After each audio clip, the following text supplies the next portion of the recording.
All right. Good morning, good afternoon, and good evening, wherever you may be. Thank you for joining us. Another episode of Catching Up with Jacob. It's going to be a great episode. We got Jacob Prash. Jacob, you are undisclosed location somewhere in the Midwest. How you doing today? Midwest. I'm in Texas, a Lone Star State, and I'm doing well in Jesus.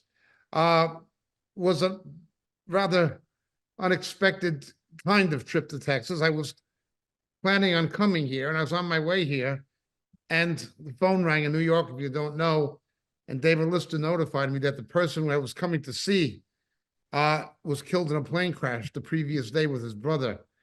And I was coming down to do some Bible studies and have a Texas barbecue.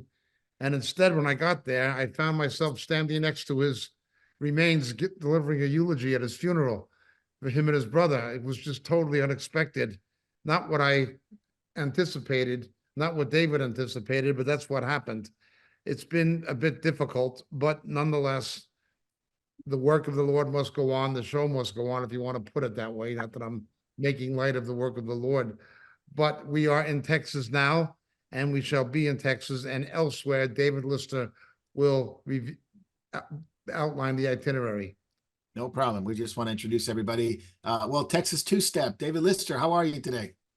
I am doing really well. I'm just in the next room over from Jacob, where we're going to spend a couple nights here and host some meetings. We hear that people are coming from all over the U.S. A lady we met today, so we're excited that people are so hungry and they're going to come down to the free state of Texas. Free state of Texas. Well, my original home state. So I hope you guys are doing well, and we'll come back to you for some of those dates. Jay, originally from Texas as well. How you doing, Jay? Well, I came from California, and I've come to the free state of Texas as well. And I can't wait to see everybody at the events coming up in Mexia and Grossback. Grossback, yes. Yeah, that's awesome. Well, blessed are you, brother. God bless you. And down in Victoria, would you call it a free state, Jay Davey? I don't know. Would you call it a free state? We got rid of Andrews, but it's still not real free. Yeah. We got so many things looming on us at the moment, but it's good to be here with you guys. Yeah, God bless you, Davey. Good morning on a Saturday morning, and good morning to all those who are there. And welcome in the name of the Lord. Those who are watching, those who will watch later. It is Friday noon here, just about 12:30, and everywhere else is afternoon or evening or the next day, except in Hawaii. So good morning to those who are in Hawaii. David, can you go through the itinerary real quick, just to let everybody know where Jacob's going to be? Okay, on February 10th at 6 p.m., Jacob's going to be at Mary Helen Nance Community Center in Texas. We have the details and the address on there, and that will be from 6 p.m. to 8 p.m. We've had so many inquiries that they've moved us to a bigger place. Then on the 11th, we're in Mexia at Creekside Christian Retreat, and we have a 10 o'clock to a noon meeting there on that Sunday. And then Jacob will be going back to Fort Donaldson, aka Dover, Tennessee, where he'll be going online, and you can get that via Zoom on February 18th at 10:45 Central Standard Time on the 18th. Also, we have an event on the 17th, but I don't have that, and that's in Nashville. But anyway, then following that, we're going to Crystal River, Florida, and we have the address there at the Plantation Resort, okay? And that will be at 10 o'clock to noon on the 25th. Then as we move into March, Jacob will be going down to Florida Atlantic University in the Davy West building, room 103, from 1 to 3. So we have a meeting in Southern Florida. Now, in between, we got a couple private meetings that's just invitation only, so in Southern Florida. And then next, Jacob goes out to your place on the 9th and 10th of March in Devore for meetings from 10 o'clock to 2 o'clock on the Saturday, and then regular meeting times on the 10th at Devore. Then Jacob goes back home for a bit, and in England. New York first, in Baltimore again. Oh yeah, that one didn't get put up. The that will be the 20. So we'll get that back up. It's Jacob, okay. And then you were over in April. We've got some other things you can go through for down at and then Jacob will be coming back into America to visit the Open Door in New York on April 20th and the 21st. And then he goes back out to Devore for one weekend, one speaking session, and then he goes heading over to Maui for Grace Church, and then after that he goes to New Zealand, then he goes into Australia, and then to Bangkok with me, where I'll catch up and we'll visit the several prisons that we have there and some other dates. But we'll get all these dates soon. We'll get New Zealand up. New Zealand up, and then we'll get the dates soon for Australia. All that information. Jacob has got a heavy schedule, folks. Yeah, all that information, moriel.org, as it gets posted. But at least for now, the meetings in Texas, Florida, and California, of course, those are the next few ones. And he's got a trip internationally going out by this spring. So God bless you, Jacob. Hope you do well. Thank you, David, so much for that information. And want to remind everybody, if you want to catch up with Jacob, no pun intended on the show, on the episode here, but also you can visit moriel.org, get a lot of information on missions and a lot of things that Moriel does outside of the Moriel TV side, which is a great deal of stuff. And I appreciate you guys going there, praying for those missions, praying for the work of the Lord that goes on. And as Jacob said, the work of the kingdom goes on despite the difficulties we face. And we just want to encourage everybody not only to pray for Jacob and put him in your prayers, enjoy the meetings, watch the episodes, share them, including podcast. Jacob's on podcast on several different platforms. Jake, can you help me out with that? The platforms you have them, I think you have them memorized, but I know we're on Google, we're on Amazon, we're on iTunes. What else am I missing? iTunes, Podchasers. We also have a few more. We have Spotify, of course. Yes. So those are our current places where you can catch our podcasts to download. Obviously, the best one and most obvious one is Apple, especially if you have an Apple device. And if you have an Android device, Amazon is a great resource to download our podcasts. Very good. Okay, that's good to know. So we cover both bases, both the Android folks and the Apple folks, right? So that's where it's at. And so we encourage everyone to watch the videos and the platforms and different ones. Moriel TV, morieltv.org, of course, our flagships, YouTube, Rumble, they do very well. We're on Facebook Live right now. We're also on Vimeo. We're also on Telegram. And of course, if you want to ask questions for Jacob, put them on Rumble. And we're going to be taking those questions on our backstage part of the episode, which occurs at the end. So we're going to go through all these different topics. Then we get into the backstage and we're asking Jacob some questions, and that'll be a lot of fun. So let's enjoy the episode. It's a lot of fun to do them. What are we up to now? 167, DJ? I lose count. 168. 168. I'm behind one. 168. That's awesome. Yeah, that's awesome. So they're all there. So talk about things that we talked about almost 2 years ago, whether they came to pass or not. We're not prophets, but a lot of things we said have come to pass. And some of them, the ones that we're going to talk about today, we talk about China for quite a long time. And boy, things are heating up, not in a good way, I suppose. So let's get caught up, everyone. And the first thing we want to talk about, Jacob, is the first American journalist to interview Vladimir Putin since the Ukraine invasion. 142 million views, 7 million on YouTube, 142 on Twitter, or X that they call it now, not counting anything on the Tucker network. This is bigger than the Super Bowl. It nearly broke the internet. It had more views than any interview he's ever done or anyone has ever done. And It is obviously going to go much higher. Legacy media is on panic mode. They're rolling out Hillary Clinton now to try to depose anything that Tucker says and try to make him into, I guess, a dog, a lap dog. But incredible stuff. I watched it. The first 30 minutes was about history and everything else. Fascinating stuff. Jacob Prasch, your take on the interview and the whole aspect of it. First of all, he was talking to his Russian viewership as much as he was to the American and Western viewership. He was certainly blowing his own horn among his own people, trying to put a spin on the events taking place in Russia, as well as Russia's position in the international community. So he was not just speaking to the Americans, he was speaking to his own people. He obviously had his own script.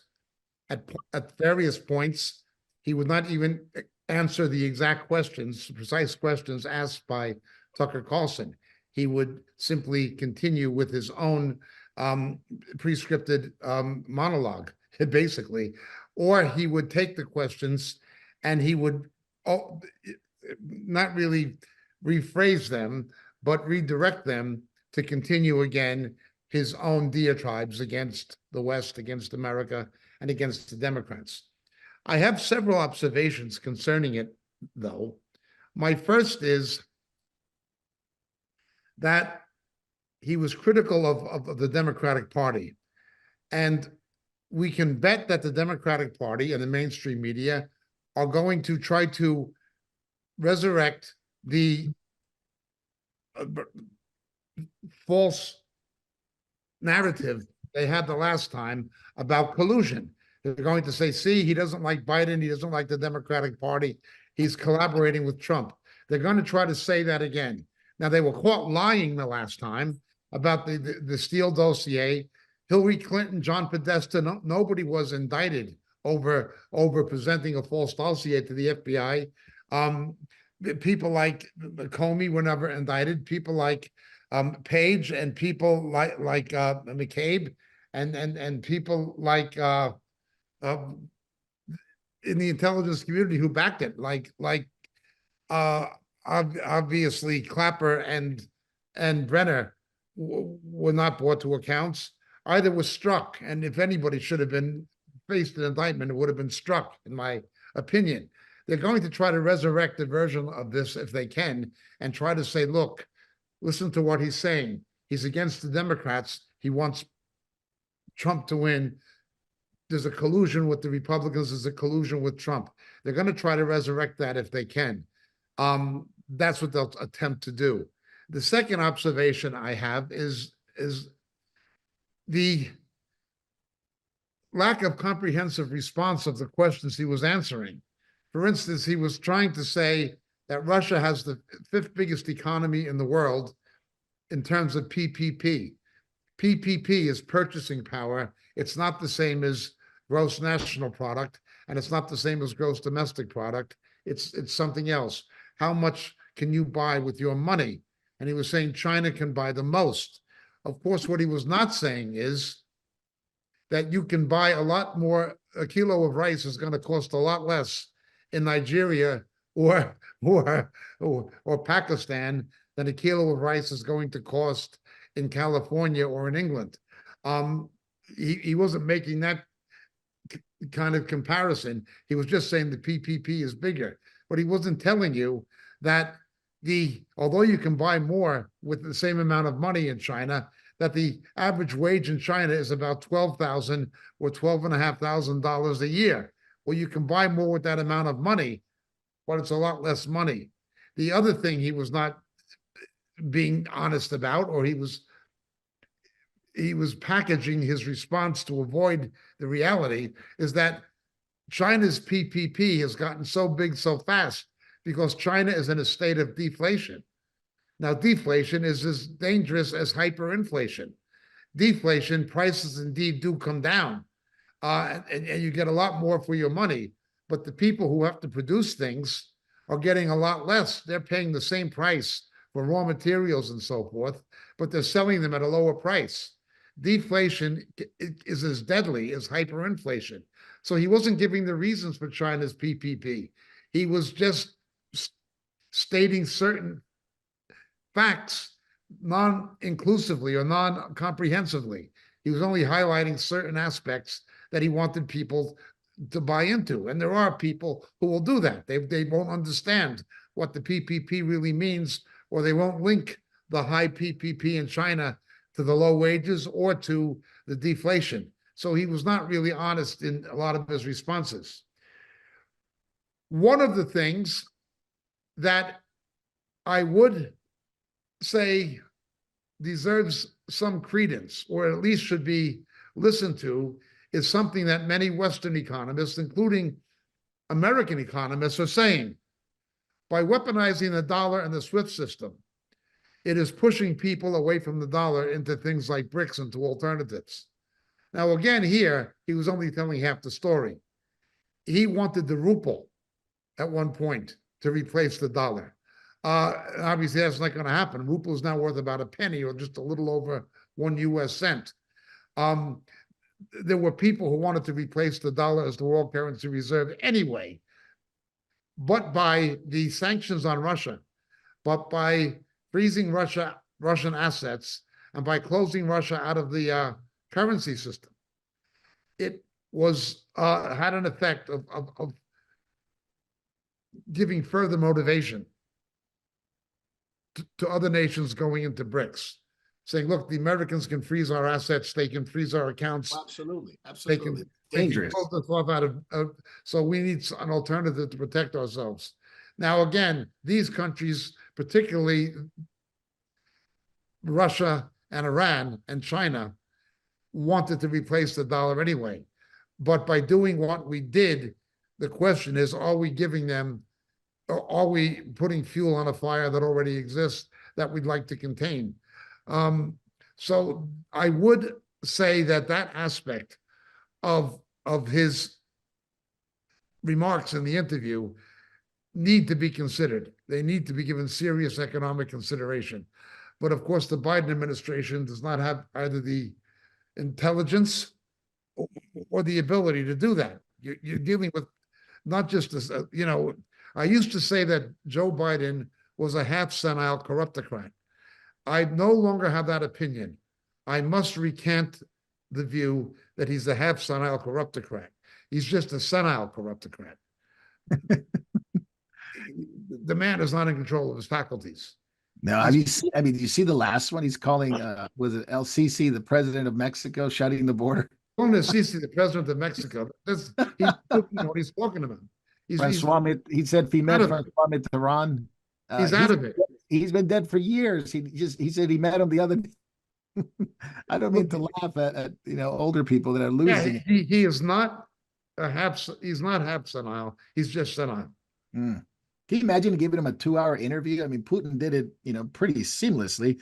I couldn't see Biden doing 5 minutes like that. Oh, I couldn't. Not only that, but when Trump had been president, they were trying to say that he was mentally unstable and that he was showing incipient, or at least a nascent tendency towards Alzheimer's. The left said that. Yeah. Yeah. Now you have a president who conspicuously is into geriatric mental deficiency. He's into geriatric cerebral deficiency. Okay, it's obvious, and they're not wanting to say it, but now at last they have begun to admit it because they have no choice. They have no choice. That's right. They're going to have to push them out and get someone else. His view of history, Putin's view of history is really interesting. Going back to the year 1000, going back to, the year 800.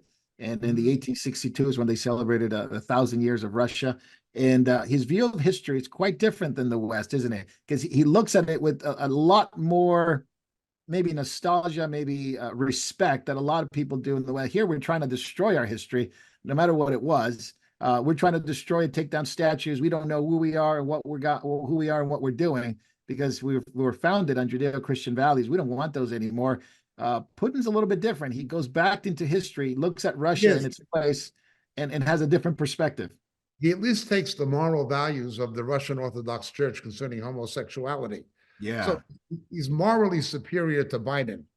So is a whore on a street corner, but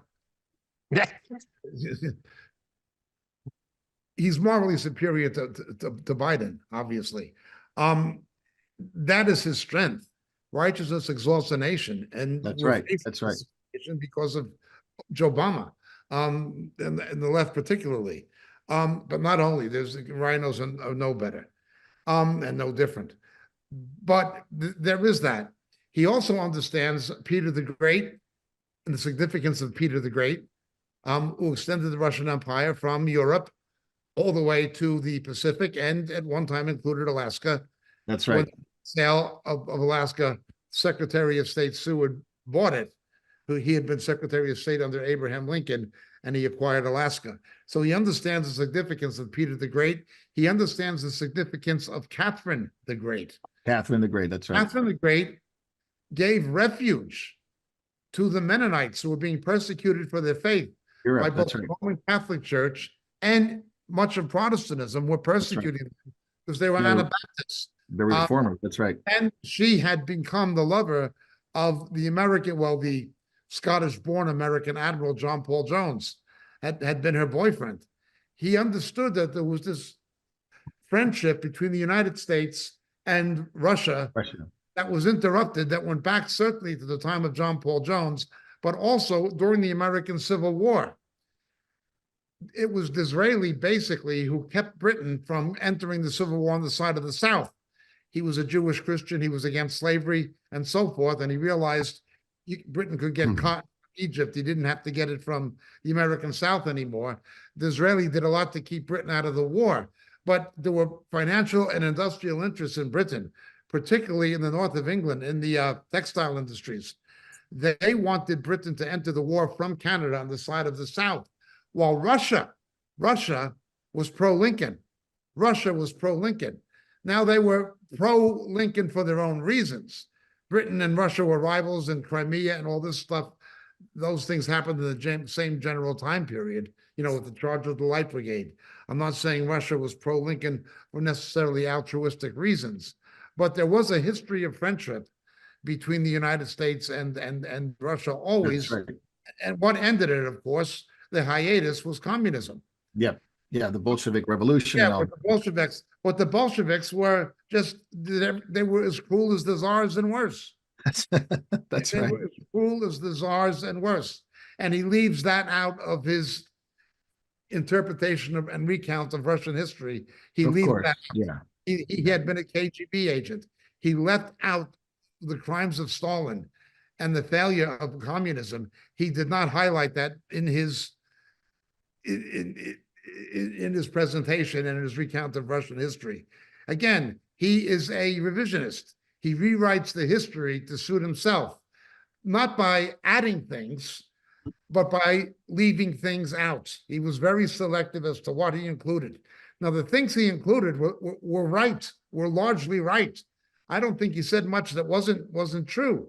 It's what he failed to say in his historical presentation that left much to be desired. But again, he's a politician, and he was speaking for his own people. Or his own country. That's right. That's right. David, listen, why so much interest on it, do you think? Why so much? 147 million? I mean, is this kind of go on and on? Why do you think there's so much interest in that? Well, the interest is because we have a failing presidency, and people are starting to see through that. People are wanting to actually hear something that is not filtered and made for them by the bought and paid for media. And this is an interesting character, and we're at war with Ukraine and Russia in kind of a Cold War type fashion. And so people are interested in what's going on in this world. And we have other people, Joe Rogan and all these guys, are starting to have an effect that we're seeing a switch from the establishment media into more media that is telling the truth via the internet. Things like us, people like us that can get out there and tell you this is what we believe. And so the internet is freeing people to find information that is being blocked. You know, Yeah. they can't control it. And more so, I'm not a big fan of Elon Musk, but look, I am thankful he bought Twitter and is allowing a lot of this to come out. And Yeah. also right now we know that in fact that the establishment media is being decimated with layoffs. Mm. They were bought and paid for by the CIA and for COVID, for Yeah. all these other things. And so now we see that they're getting theirs. Hillary Clinton talked about useful idiots, calling Tucker a useful idiot. But it's the news media that are the useful idiots that the establishment is now getting rid of with massive layoffs. Let's So talk about that for a moment, because they roll out Hillary. They roll Yep. out Hillary as an attempt to try to smear Tucker Carlton as some kind of Putin apologist or something like that. If by all means they're rolling out Clinton, Jacob, they're desperate, aren't they? Yep. You know, if you're going to roll out Clinton, her electoral prowess is she's about as electable as the Bride of Frankenstein. They've got a problem. Nobody believes Hillary Clinton would have a chance of being elected president. She was solidly rejected by the voters when she ran against Trump, solidly. And she's not going to win now. Secondly, Kamala Harris. Nobody takes that woman seriously. The Democrats know she would not be a viable candidate. Now, normally, in the normal course of events, if the president is not capable of running again, and don't forget, now there's some Republicans are saying, should the 25th Amendment not be invoked concerning Biden, because he's not compos mentis, even according to a Democrat federal prosecutor. Nobody believes that Harris is a viable candidate. Nobody believes that Hillary Clinton is. They're looking for somebody. They are looking for somebody. Maybe they'll get Michelle Obama, hoping that enough liberal Democrats will vote for her, because they're stupid people who will do what they're told. They are the useful idiots, people who will vote for somebody like her. But they know that they're in trouble now. They don't have a candidate. They would have hoped at one time Gavin Newsom. I don't know what his prospects are, but they're not as strong as they should be if he was really going to make a play. He's not that strong politically at the moment, and it would be very difficult for him to catch up once his name has not been on the ballots in the primaries that have already taken place. Exactly. That's exactly right. So they don't. So now that we're into the primary season, they don't really have anybody. I don't think that Robert Kennedy, whose family name is an icon among the Democrats, is going to hurt Biden as much as I would have liked, or hurt the Democrat Party as much as I would have liked. But I do think he will hurt them. I do think he will hurt them somewhat. Well, the Justice Department just came after Kennedy, saying he's running an illegal PAC, political action committee, and so they are worried about him, Jacob. Yeah. Well, they politicize the Justice Department and the IRS, and they won't just go after Republicans. They'll go after other Democrats. Yeah, there's the Democrats don't have a depth chart of people. I mean, they don't. They're definitely in trouble that there's not someone. If they're rolling out Hillary to maybe bring our presence up and to get rid of them, they're in trouble. I got some Hillary stuff here. Okay, so she's a proponent of the Russian collusion. Keeps going on it. She keeps going on it. She sold 20% of the uranium to Russia. Never been research for that. Her husband Bill received $1.5 million for a speech that he did in Moscow back in 2014 or 2013. So 40 minutes. Yeah. And plus the Epstein list. So now she comes out and attacks, but she's not the only one. Of course, now they're calling for the arrest of Tucker. Jacob, Espionage Act 1917. You can't share information with another country that is going to the intent to harm the U.S. In any sort of way.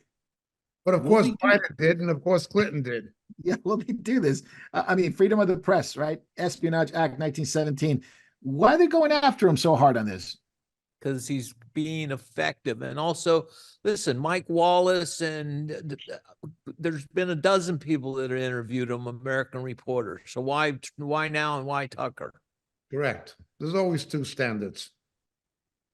Yeah, the legacy media is dying. Independent journalism's growing. You know, some people are calling for he's on the kill list now because of. Yeah, mainstream media is fighting for its economic survival long term. Yeah, absolutely. This may be the last presidential election. The last presidential election where they will pack a significant amount of punch. This may actually be the last presidential election where the mainstream media will pack the punch it always has. I hope that's not. Interesting. Yeah. I hope not. I'm wondering, Jacob, if they even do have a punch, because we're seeing that all the medias are going down by percentage after percentage after percentage. Yes. And it's Well, that is another factor. Don't forget, the mainstream media is the mouthpiece of the Democratic Party. That's right. Yeah. Paid for. The Clinton News Network, CNN, or the New York Slimes of the Washington Compost. That's what they are. Their circulation, their economic viability, even their internet hits, even the amount of people going to their websites is declining very significantly with most of them. Very. All of them, but some of them are really declining. The Washington Post, CNN, MSNBC, they're getting butchered on the internet. So their old platforms are declining circulation and declining viewership. But the new platforms, which is internet, they're declining there too. They're fighting for their survival. Hence, the Democratic Party is losing its mouthpiece. It would be like the Soviets losing Pravda and Izvestia. Yeah, they're losing it. I mean, I was talking to Jay. You know, we don't know anybody in our age group that really has cable or watches cable. Most people younger than me, it's either on YouTube. Yeah, either the hotel or something, watching the news. I don't watch it. Yeah, especially pay for garbage. Yeah, it's exactly. interesting, Marco. I believe the LA Times closed their whole Washington bureau. How are they going to report on politics when they don't have reporters there? Yeah, and among young people, another freelance guy, pay him exactly. 1/3 of the money. You know, and I was talking to Jay about this. Jay, you can mention this. You know, thinking of like guys like James O'Keefe. Think of guys like Elon Musk. Think of guys like Tucker Carlson. Think of guys like Joe Rogan. And these guys, among young people, they garner more information. They're able to get into. Not that I agree with all these guys, but they have more reach than the CNN's, Fox, and MSNBC. It's incredible how independent journalism. Go ahead, Jay. I was just about to say, like, you talk about some of these independent reporters. There's independent reporters not only in Ukraine on the front lines. There's independent reporters at the Darien Gap. They're not associated with any of the big television networks. They're independent people that are looking for the story wherever the story goes. And unfortunately, with the media, they have a narrative that they have to continue to craft. While these people, all they want to get to is the truth. That's right. That's right. Now, one thing that happened, farmer protests are not on the, ABC, CBS. Yeah, let's talk about that, David, real quick, because the same European Union that is having all these issues with farmers and truckers and in the protest is calling for the arrest and the travel ban of Tucker Carlson. So the EU, with all this trouble, and we're talking about the trouble in a minute, but they're going after him, thinking that he's some kind of enemy of the state, that they're not going to let him in anymore. And so here's another organization, the EU, the European Union, who's going after a person who's telling the truth. I mean, this is what evil governments do. We don't want anybody to know what we're doing. So if you tell the truth, we're going to punish you. Well, Marco, if I had people coming to my house and throwing manure all over it, I guess I'd be kind of embarrassed about it happening, Yeah. And so you see farmers now from Italy, from Spain, from all these countries, they know that their livelihoods are being destroyed. And people don't understand that the legacy of farming, the connection to the land is not like you and me that, we live in a city, okay? And so we're not as connected to the land and to farming. There's something in these people that's different. That's They right. they want their generation and their legacy passed on to their children, and these people are coming after them, and not only after their jobs, but their way of life and their way of And their connection children. and their way That's of right. family. That's It's right. much deeper, And Jacob, so, you spent time in the UK, Jacob, and you go to the Europe, quite a bit. What do you see that these farmers are just What you see going? with family farmers and ranchers in the United States, there is very much a European version of that. You see it most particularly in France. France is the strongest tradition of it, but it's in Holland, it's in Italy, it's Iberia, it's in other countries, but it's particularly in France and Holland. I would say are the two most. Yes, Holland's huge. Yeah, this attachment to the land and the family heritage, and it's part of their identity, almost quasi-religious with them. It is akin to the American rancher and the American farmer. It is akin to that, except I know families in Britain whose family names are in the Doomsday Book from the Middle Ages. Wow. You've got farming families have been on that same land for 1,000 years. And now they want to destroy it. Yeah. Climate change, basically, con artists are coming to dismantle it with bad science, with politically motivated bad science, and complete hypocrisy. Hypocrisy. Net zero, Green Deal. These are all coming to climate change actions coming from the EU, the UN, and WWF. What's going on in the Netherlands is pretty interesting because now you have this coalition that Gerd Wilders have not been able to form. Now you have another coalition that may get it, which is going to put Frans Timmermans, which is the climate pope of the Netherlands, and that is going to unleash bad. That's right. So, Jacob, what's going to happen there? I mean, the farmers are still going in Netherlands. Now they're going to possibly get another guy in there who is completely antithesis of the farmers. It's just going to continue? I can see it coming to conflict.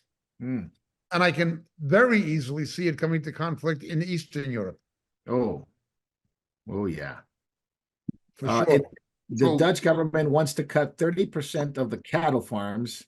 50% of the Dutch farmers are going to go out of 50%. I mean, they provide most of the food to Europe. That's right. They're big, major food producers.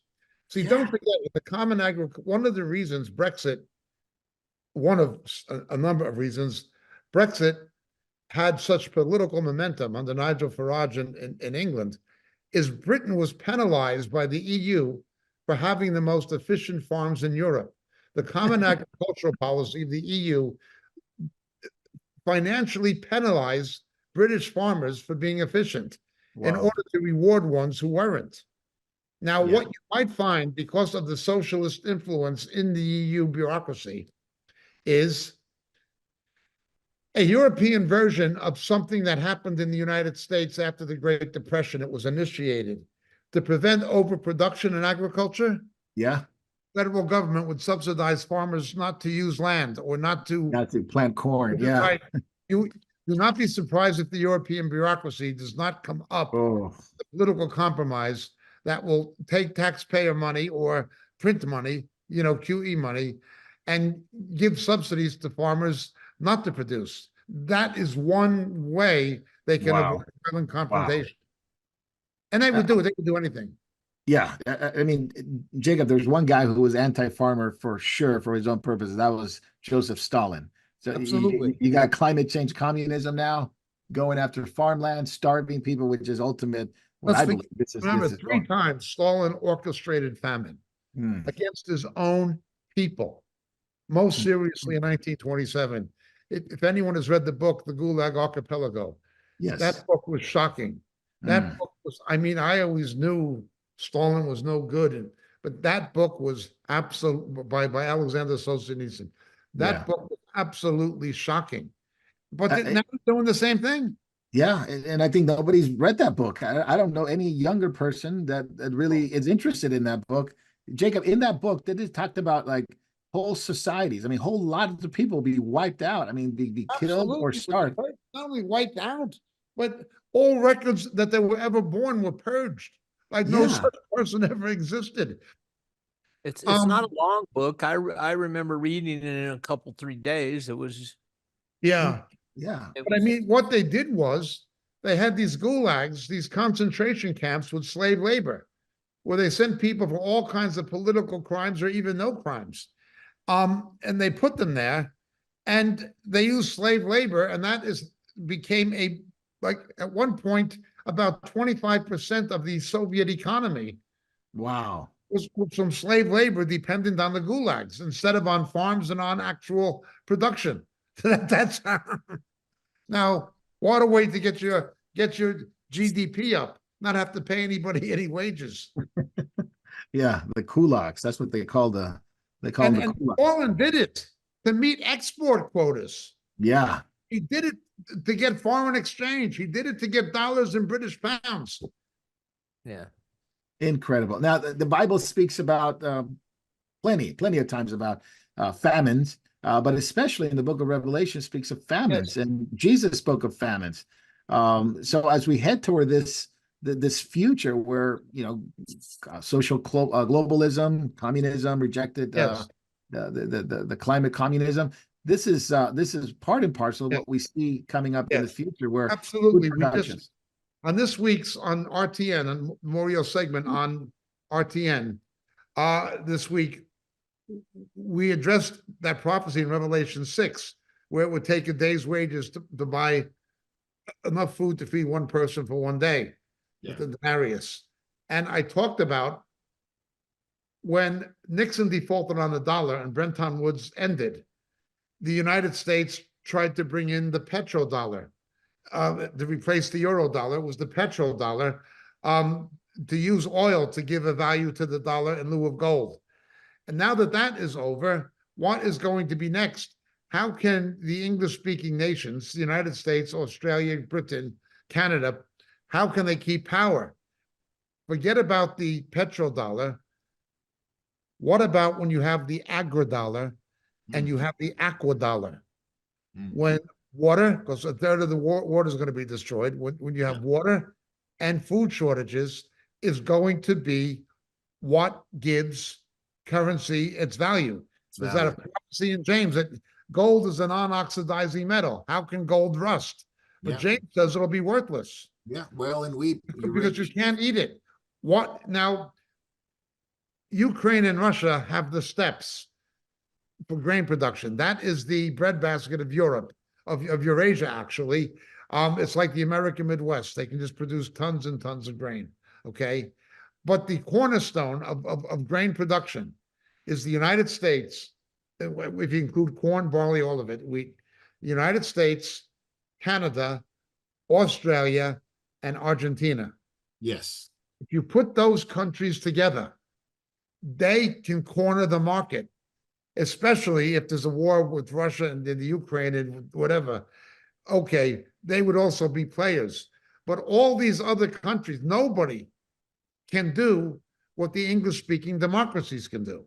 That's right. Again, Britain has the most efficient farms in Europe, but in terms of grain production, the only major country outside of the English-speaking nations who can produce on that level, because of what's going on in Ukraine and Russia at the moment, is Argentina and a bit Uruguay, but really Argentina. That is how the United States can move. What they used oil, the petrodollar, to replace the gold after Bretton Woods in 1971. What if they used food? And then ultimately, what if they used water?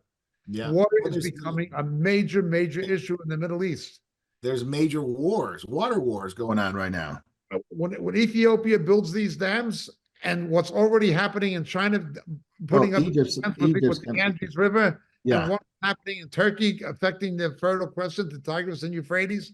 yeah, You're because going to see water become aqua dollars yeah, and petrodollar. And that may not be called that, but Revelation 6 persuades me yeah, that the basis of world currency reserves, it's not going to be the petroleum anymore. Certainly, it's not going to be gold, even though the BRICS is trying to be gold linked. Ultimately, it's going to be food and possibly water. yeah. Turkey wants to build a dam to cut off the Euphrates. Yes. Yes. Which is Revelation 9 talks about that. Yes. Dry over the Euphrates. Correct.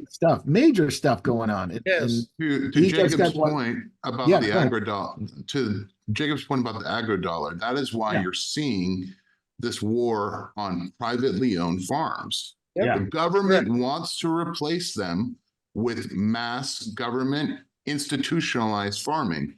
Yeah. Corporate farming. And that's why the WEF is pushing for that. That's why Yeah. China is taking away century-old family farms from families and putting these massive government-backed agro farms. Why is they're in Bill trouble. Gates the biggest owner of agricultural land in North America now? That's right. If he likes to eat. Well, this is why the WEF talks about, the stakeholders. It's privatized, and to my, I would add this: it will be technocrats who are going to own this stuff because they want to privatize it, and this is how exactly collectivism came into Russia. They took it away from the private citizens, they gave it to the government, but now it's a different hybrid of it because here we're going to have it given to or bought by technocrats that are going to work with the governments to semi-privatize it with stakeholders. This is what Schwab wants, a hybrid.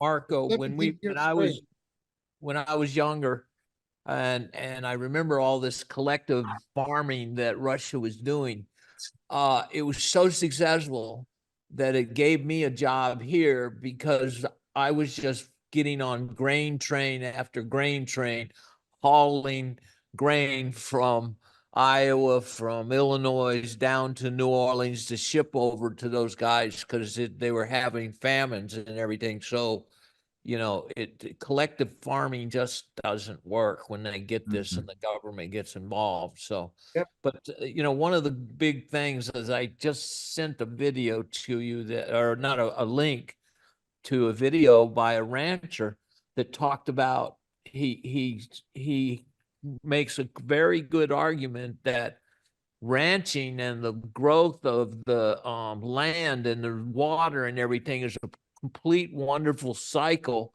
that actually helps to absorb more carbon dioxide and methane than these cows produce. It's actually something that's really good and fights against the climate change argument. It's a complete, beautiful cycle of how man, animal, and the earth work together to absorb carbon dioxide. And they have the cows are able to keep the grass to the perfect height that absorbs the most amount of carbon dioxide. It's worth a look. Yeah, we'll look at it and we might add it to the description for sure. I wanted to. What's that? Snowfall. Russia cannot have drought. It's meteorologically impossible, providing they have the right reservoir systems and the right irrigation systems. There's so much snow in Russia every year; they can fill their reservoirs. If the economy was run right and infrastructure was managed correctly, they couldn't have a drought. But under the Soviets, they didn't have enough rain for 17 years straight. Yeah, absolutely. Yeah, California. Yeah, no, absolutely. Oh, what do you need rain for? I wanted to switch it real quick because obviously you couldn't explain this to people because they couldn't describe it to you. They couldn't understand it because they're giving false information, false science. People are completely out of touch and out of the loop and being lied to. But you couldn't even explain it to the leaders either. Joe Biden, especially. I wanted to talk about the special counsel, Jacob. Devastating description of Joe Biden, that he is an old man who can't remember anything.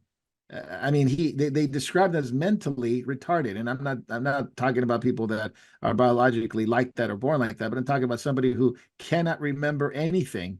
and he has lapses in his memories, what the special counsel said. 345 pages. Robert Hur, who's not a conservative, he's not a Republican either, it hurts Biden. And they came out and said, "Oh, he's got great memory." Well, it's going to be a big problem because this is under Merrick Garland, he's not going to prosecute him because he can't remember anything. First of all, we have the corruption. Hillary Clinton was not prosecuted for the same thing that other people were, including Donald Trump. Biden is not prosecuted for the same thing. There's two standards. What you have is a politically weaponized, corrupt justice system, corrupt FBI, corrupt Department of Justice, and a corrupt IRS. It's all corrupt. We know that. It's politicized, it's corrupt, it's not really democracy.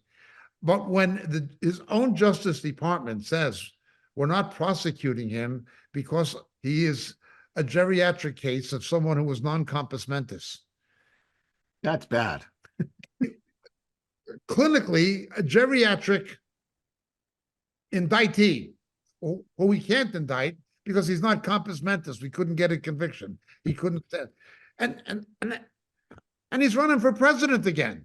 And he is the president. He is the president. Yeah. But I saw stupid people that there had to be of subhuman intelligence, holding placards in New Hampshire, wanting Biden to run again.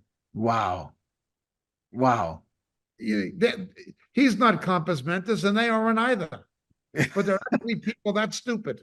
He's got classified documents in his garage. I mean, they showed the picture. They released the pictures, but they're not going to recommend anything because he's elderly and has a bad memory. Oh man, he doesn't know he's even the president. Codes. Where did I put them nuclear codes? What's that, Jay? Doesn't even know he's the president. Doesn't know he's the president. Now they're trying to slam Mr. Hur because he's saying it's inflammatory. Can't believe he said that about the president. I don't know. He might be on the kill list too. But now they want the prosecutors to tone down the description of it because his memory is as good as ever, he says. So I don't know. Yeah, LCC moved down to Mexico now, Jacob, and he's necromancing with Mediterranean. That's right. France. Well, he was legend. He was legend back when he went into the Senate for his drinking. Mm. You know, so it may be true. His memory is good as then. Yeah, but he's because it wasn't good when you're drunk. Yeah, he's weaponized the FBI. He's weaponized all the. They're big in a bigger investigation on J6 than 9/11. I mean, it's just yes. And then the treason at the border. I mean, he doesn't even care. He says it's locked up. I mean, I don't know. The bill was dead. They killed the bill, but that was a bipartisan bill to allow 5,000 a day, 5,000 per day. And it didn't include if you move to another port of entry. So this is the Republicans and Democrats working together and it didn't pass, but yes, Schumer and McConnell want to make it happen.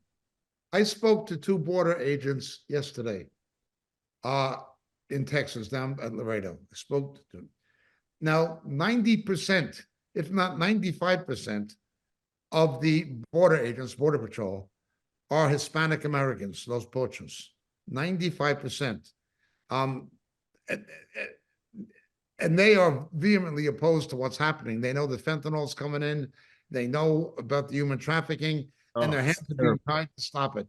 Not to mention narco-terrorists, quite possibly agents of the Chinese government, commandos, military-age people, and certainly radical Muslims. They're trying to increase things like airport security. At the same time, they're letting people come through the fence. It makes no sense what they're doing. And the media tries to show that the Border Patrol, if they try to enforce the law, these are individual agents who are biased or who are against Hispanics, against Latinos. That was one of the things that they're a racist police force against Hispanics. They're all Hispanics. I spoke to these guys, and they all speak Spanish. And I spoke to one of these guys yesterday morning. I spoke to him in Spanish. And I said to him, look, all of you guys are Hispanic. Yet the mainstream media tries to say that you're against Hispanics. and the guy just laughed and he said, They said it's all ridiculous. And I said, I thought that Mallorca should have been hung. And they couldn't say anything because they were working and they were in uniform. But they say a lot of people should be hung. And they went to rides. Oh, man. You know what I mean? The way that they misrepresent Hispanic Americans as when it's to their convenience, they're the same as black people. You know what I mean? When it's not, like with that Zimmerman guy, he was a Hispanic. Yeah, he was a police officer. All of a sudden, the Latino is a gringo. You know what I mean? What most of the Hispanics are, they see it's their neighborhoods who are being hit with the fentanyl and the crime. That's right. They're as against it as anybody. Yeah. Their sons, their daughters are dying. Yes. Yeah. Yep. And all of our sons and daughters are being murdered by fentanyl. Yeah. You know, I have always said, of course, coming from New York, we have Puerto Rican friends and all that stuff and things like this, but I've always said, nobody is more quintessentially American than a Hispanic American because their anthropological ancestry is half European and half indigenous. You know what I mean? Spanish Americans. Yeah. The Indians and the Spanish, they're half European and half indigenous. They're perfect. Hispanic American is a perfect American because he's a combination of both the Europeans from Los Conquistadores, from the, I don't know how you say it. The conquistadors, And the indigenous, call them Indians if you want to. The natives, They're a mixture of the two in both North America and South America and Central America. Nobody can be more American than a Hispanic American. And the way they tried to play this race card is absurd. Yeah. I mean, one of the oldest cities in the United States is in Florida. It was a Spanish city. It was San Augustine. The oldest city in the United States was founded by Ponce de Leon, who landed in Florida in 1513. St. Augustine, Florida is older than the Protestant Reformation. Yeah. You know what I mean? Yeah. You know what I mean? It's ridiculous. The El Camino Real in California, the same thing. Yeah. You know? Now, Jacob, the Denver's having a huge problem because they have 40,000 illegal immigrants that came into the city. They're at a breaking point. They're about to ship them out, but they're a sanctuary city. I don't know what they're going to have a problem with since they asked for this, but it's not even, it's only the first wave. When did they get 400,000 in Denver? Denver's at a breaking point. They deserve it, and they deserve the crime that comes with it because that's what they voted for. Did you see that guy in New York who was beating up the cops? And then he walked away and he flipped off the camera. Bragg lets them go. And they're holding up the middle finger to the TV cameras. Yeah. When Bragg lets them go. Unbelievable. Now Denver's in trouble. New York City's in trouble. Even look, anybody who votes Democrat, if you get knifed by an illegal immigrant, if you're getting ripped off and deprived of social services because they're giving it to illegal immigrants, that's what you voted for. Stop whinging. You wanted it, you got it. Well, they're getting it now, and even the guy from ESPN was complaining now. Like, how can you let this city go to ruin, destroy Americans, and let illegal aliens come in and give them $53 million is going to go to credit cards, debit cards. Yeah. By the way, you mentioned that to anybody. Like you put that on Twitter, you put that on Facebook. You know what's going to happen? You're to be fact checked. False. The U.S. government is not giving 42 million in check cards, even though they are. Yeah, it's mostly false, right? It's mostly. It's only a few Pinocchios. Yeah. It's not 42, it's 53 million. Yeah. And then they report it on their own news people, you know? They do. But you know what? You don't get, I mean, did you guys, I showed you that clip, right? The 60-minute clip they got TikTok showing Chinese military age men how to get into California. Yeah, you did. And a lot of stuff happens that way with TikTok. TikTok is not a social media company in the sense that it's not there for, to entertain you. Oh yeah. It is a tool of a government, a Ooh. hostile government, by the way. Yeah. You know, in China, the TikTok programming for the Chinese youth, it's about science, it's about mathematics, it's Yeah. about education, things Manufacturing like and things like jobs, that. yes. You know, Excellence in jobs. but they want trash for the Western, Yeah. and the government lets them get away with it instead of And closing. gladly take it. Jacob, I want to ask you this: does it seem troubling to you that Biden mobilized the Alaska National Guard to come and aid the federal troops that they have in Texas against the National Guard of Texas? So you got a federal government weaponizing another state against another state. Things like that have not transpired since the Civil War. Oh man. Well, you heard it here, folks. Jacob said it. The things that we've been warning about for a while. Well, One Jacob, what decision at a time, one grain of sand at a time, one troop at a time, and then you get a war. Jacob, didn't the president federalize the troops for the Little Rock 8? Yeah, it was the Eisenhower. Yeah, that was Yeah, Eisenhower, right. for sure. But, Huh? but they were not in any kind of conflict with the National Guard of another state. Right. It Oh, was okay. just, it was I just see in what you Arkansas. mean. Yeah, Yeah, it was just in Arkansas. clarify that. Yeah, absolutely. And so they installed the razor wire. They want to take it down. Texas puts it back up. Now you got 20. Okay, it's 20 guys, right? It's 20 from Alaska. I'm not saying they're going to make this huge difference, but they're supporting the aviation battalion against the Texas National Guard. So if you had asked me 20, 30 years ago about this, I would have said, there's no way this is going to happen. But boy, it's not slim or chance. It's not slim or none anymore. I think it's one grain of sand at a time. And Really sick of the Republicans who voted for that law. oh yeah, And Langdon co-drafted it. yeah. Mike Johnson almost passed it. Well, he did oppose it though. He said it's dead Yeah. before.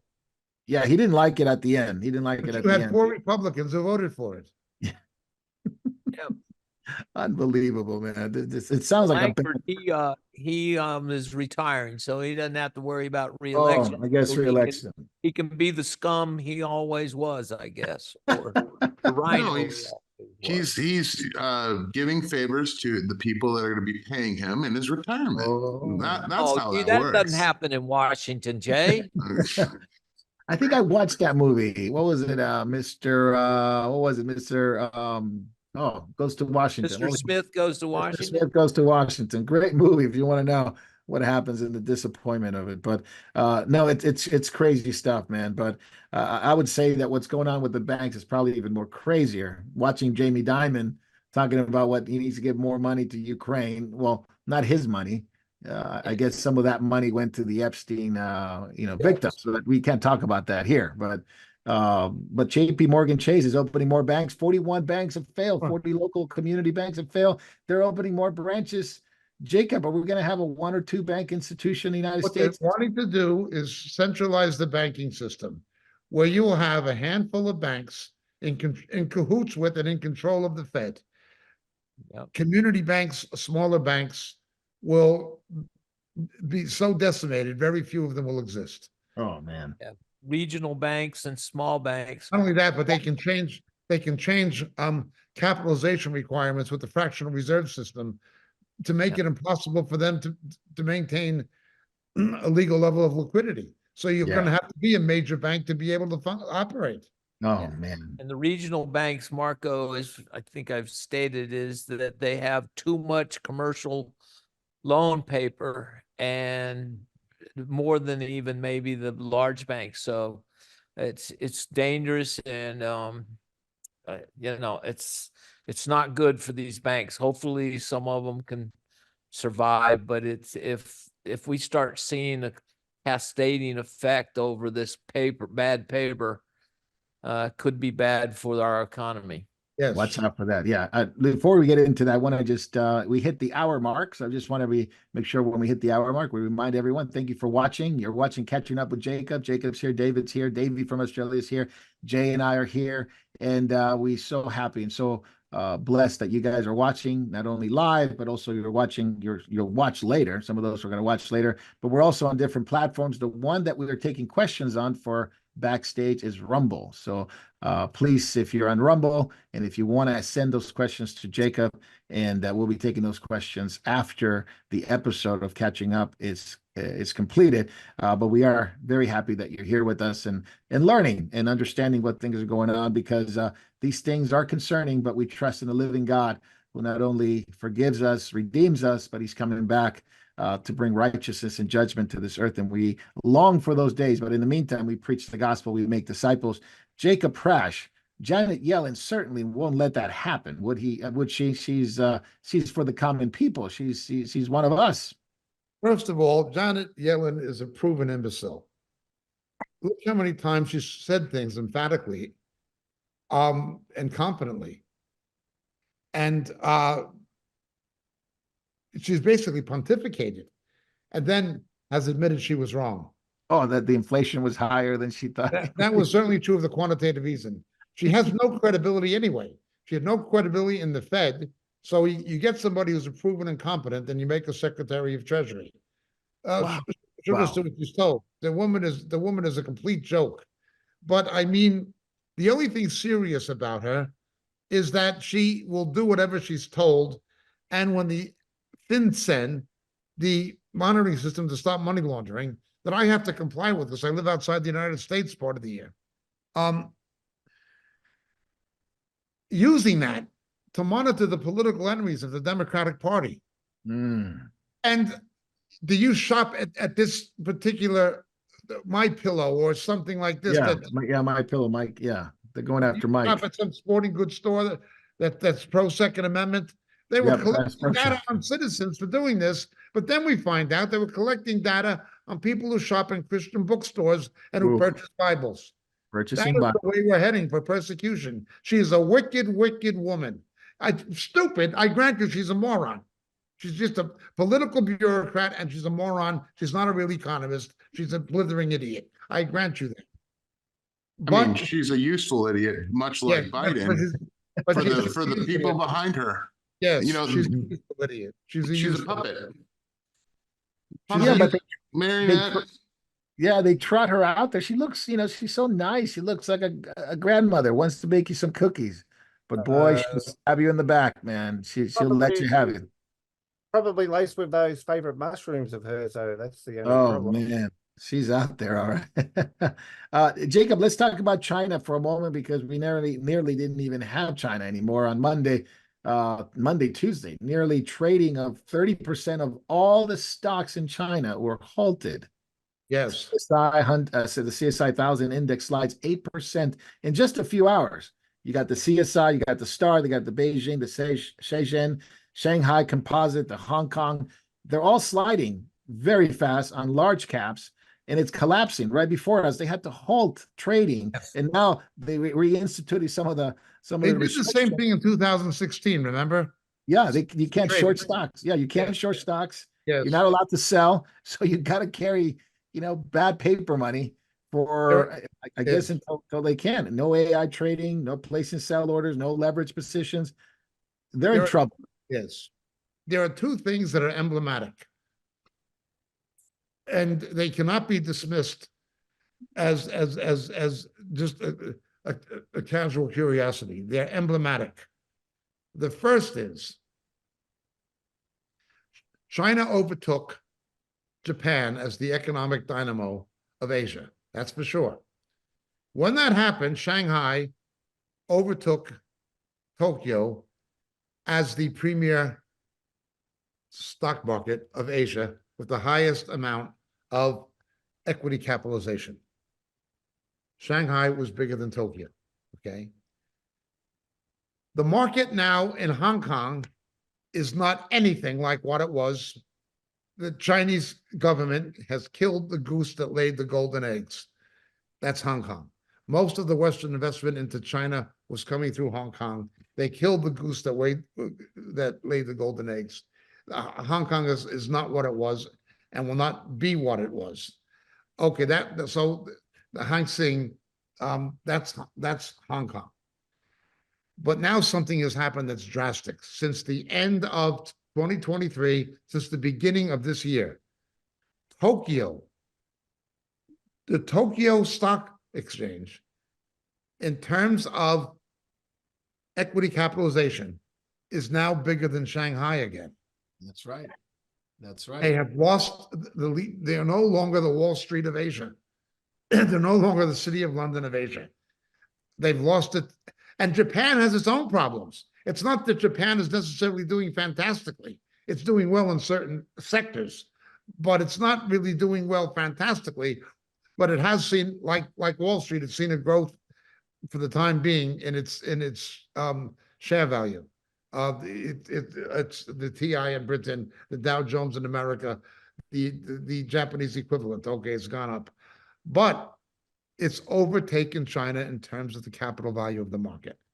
Second thing, for the first time ever since the end of last year, since the last quarter of last year, and so far coming this far into the first quarter of 2024, China is no longer the number one manufacturing exporter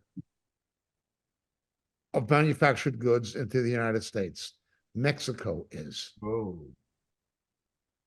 Mexico is exporting more capital value of manufactured goods into the United States than China is. That's huge. Both of those two things are emblematic.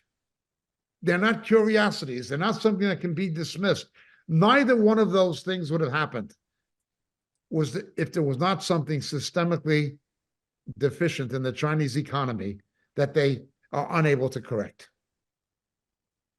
Jacob, I got a question. Are you saying that cartels can run an economy better than communists? Of course, because they're capitalists. They may be corrupt capitalists, but they're capitalists. Yeah. About 1.1 billion yuan's worth of CSI, our snowball products, basically remain. Those snowball products, oh boy, what a scam. It is a scam, according to the data provided by their own institution. So I have a question. So wait a minute. So Mexico is the #1 exporter of manufactured goods. Does that include Chinese citizens into the United States? Yeah. You can't ask that question. They're even Jay. exporting Come on. Chinese. They're even They're exporting Chinese terrorists into the United. Yeah. Yeah, they're gonna ban us if you ask, if you ask truthful questions. Oh, I'm sorry. I retract my question. Who are you, James O'Keefe now? Or great stuff. No, I appreciate that. They're in trouble. Well, you got the Evergrande fiasco, right? What was the other one that sounds like a nice tea company? Country market. Yeah, it's a Country Garden, which is bigger than the Evergrande stuff. Now they banned. Well, there was a run on the banks last year, late last year, and they literally stopped people, and they were going to shoot them if they went to get their money. Not only that, they would just say that they're COVID infected, and it would show up on their cell phone.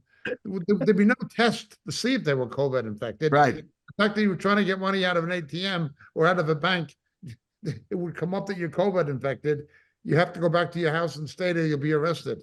Yeah, and so, but now you have the possibility of central bank digital currencies coming into the market because they are not able to prop this economy with traditional markets. So more of that. Jacob, I did want to finish probably our last subject for catching up. It's what's going on in Pakistan. You mentioned that there were several elections that are going to be really, really telling this year, 2024, not only the American one, the British one, but let's talk about the Pakistan one, because that is the 5th largest population in the world with nuclear weapons. In between Russia and India, play a major role for the Chinese Belt Initiative. And they just had their election, and it was a disaster. I mean, we're talking about supposedly 35 people were killed. Mayhem, cell service was suspended. Imran Khan is still in prison as their former prime minister. It's a mess, but especially in the Punjab area. But walk us through this. The U.S. had a lot of interest in Pakistan, but now the Punjab region is a big problem there. Walk us through this, what's going on in Pakistan. The westernized politicians who would give at least some assent to democratic principles. Imam Khan, was a cricket player and a businessman, but he was a cricket player, very famous. Yeah. Famous in England and Great Britain. Okay. He's in jail. It's a rigged election. We don't want you to run. We're putting you in jail. Okay. But this goes back, if you understand the genesis of it, it goes back to when they killed Butu's daughter. Mm. She was a woman who was westernized, intelligent, educated, and understood economic as well as political realities, and she was secretly friendly to the Israelis. She was murdered. She was murdered. The way Indira Gandhi was murdered, she was murdered in Pakistan. They didn't want the Islamic mentality. The fundamentalists didn't want a woman.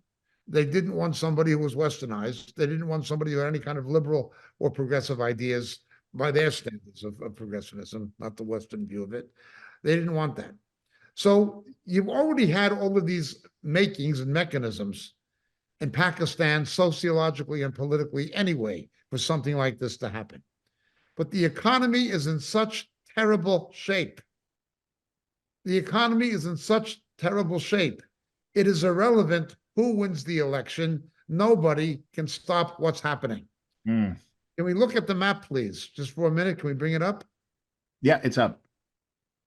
If you see there Amritsar in the Punjab, and if you look to the left, which would be the west of Amritsar, you'll see Lahore, Pakistan, with the border in the middle between India, the Punjab, and Pakistan. Okay, Pakistan's Punjab. That's where I just was. That's where Moriel's base is in the Punjab. That's where I just was. I was right on the border looking into Pakistan. It is a place of great conflict, not only of the border dispute itself, that goes back to the time of Mahatma Gandhi. In fact, Mahatma Gandhi was assassinated by fundamentalist Hindus because he gave part of that land, the Punjab, to Pakistan, to the Muslims, and he was assassinated by other Hindus for doing it. It's always been militarily tense anyway, a point of confrontation. There have been approximately 5 to 6 border wars between India and Pakistan already, before they had nuclear weapons. Now they are both nuclearly armed. So if you have the BJP, if you have fundamentalist Hindus who have nuclear weapons and who believe in reincarnation, okay? And if you have Pakistani fundamentalist Muslims with nuclear weapons who believe in shahadi, that if you die in a jihad, you will get 72 virgins. So they have an incentive to die in a war. These are people with nuclear weapons now. This is something I've been warning about for some time. They are not like the Congress Party in India, or they're not like Imran Khan or Bhutto's daughter. They're not people that are reasonable and sensible. They're crazy people with their finger on the button, with extremist religious views of having an incentive to die in a war. I'll be reincarnated as a Brahmin, or I'll get my 72 virgins. It's very dangerous for people like this to be nuclearly armed. The situation is very precarious. Now let's look at that map again. If you look to the left, you'll see something that says federal tribal area. That is Waziristan. Those people do not recognize any border. Afghanistan, Pakistan, it doesn't matter. They're tribal people, and they're all semi-migratory. They'll move from one side of the border to the other. That is where the Taliban had a big base of support, and it is where bin Laden escaped from Afghanistan into Pakistan. Those people are not even controlled or ruled. Wow. By the Pakistan government. Okay, they're totally tribal. They're not even. I've only flown over it in an airplane. My feet have not been on the ground in Waziristan, but I've certainly flown over it. Now, if you look up on top of the map where it says Islamabad, draw a line from next to Islamabad, direct south, not into India, the Punjab, but into continuing inside Pakistan to the south. The Belt and Road Initiative of China. Pakistan is in debt up to its eyeballs to China. But there's more to it than that. China can be choked off economically and not have access to ports in Africa or Europe or the Middle East if India, the United States, Great Britain, or Australia close off the Malacca Straits. That's all they've got, and it will be easy to close off the Malacca Straits.